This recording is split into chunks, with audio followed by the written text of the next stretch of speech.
ভারতে অবস্থান করা ক্ষমতাচ্যুত প্রধানমন্ত্রী শেখ হাসিনাকে আগামী ৮ই মে জিজ্ঞাসাবাদের জন্য তলব করেছে দুদক।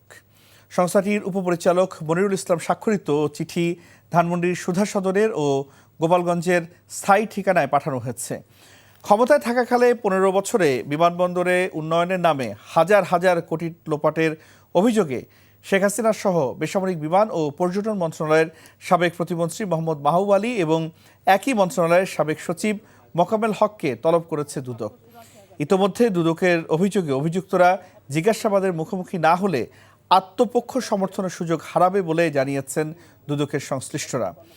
এর সাথে ১,০৮৪ কোটি টাকার সরকারি সার আত্মসাৎ এর অভিযোগে নরসিংদী ২ আসনের সাবেক এমপি কামরুল আশরাফ পটন সহ ৫ জনের বিরুদ্ধে মামলা করেছে দুদক।